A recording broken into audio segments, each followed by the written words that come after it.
Welcome back to another Decoy Builds, and I got something crazy for you today.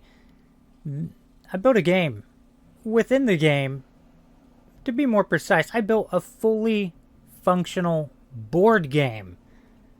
Now, it is meant for 2 or more players. The most players I've had thus far at once is 4, and it gets absolutely crazy. A complete blast to play this.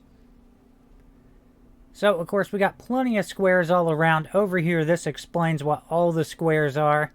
Of course, this is the start and a safe space. Next up, we've got swap places with any player.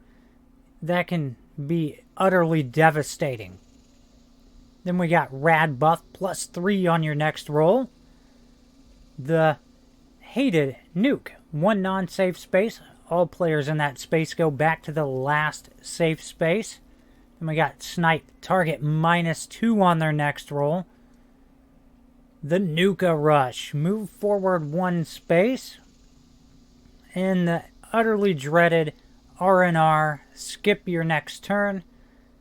Now, the Nuka Rush, that might seem like it sucks that it pushes you into that. So, 2 of the Nuka Rushes will push you into that. 2 of the Nuka Rushes will push you into a safe space.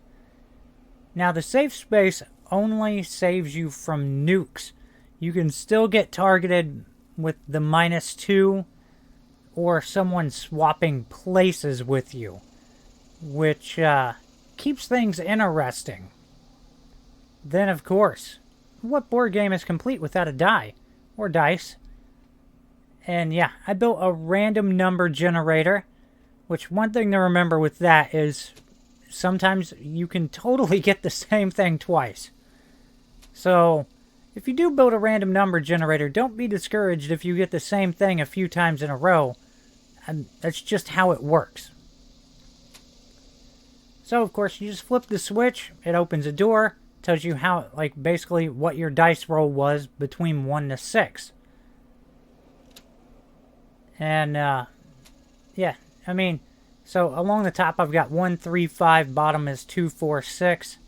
I've seen every number on there multiple times, so I know this thing is fully functional. If you want to build a random number generator, you use one of the random switches, and then I've attached it to a power conduit, and if we follow this back, hop the wall, it goes back here where it feeds into more random switches. All of these are constantly turned on.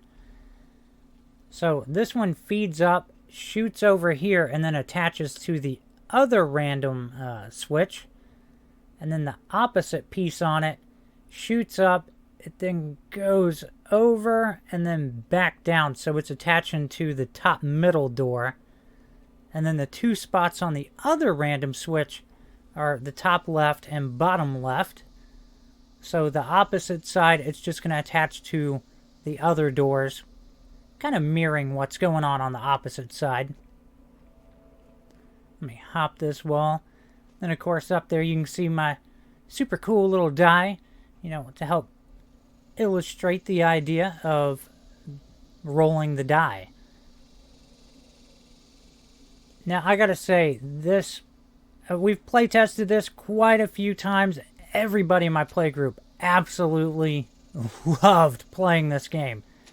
We did come to the conclusion that for the best play, it worked out where it was the first person to make 2 full laps was the winner.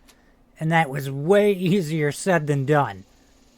Now, I gotta say, if you haven't built a board game and you have a larger play group, this is something that is totally worth doing. It's an absolute blast. Now, this is going to wrap up the tour of this place. A bit of bad news for some of you. I'm going to take a break from doing Decoy builds for a while. But if I build any new camps, odds are I'm going to throw them into the series. But I really need to take a break and work on other stuff. But I hope you've enjoyed this. As usual, please remember to like, sub, and share. Later.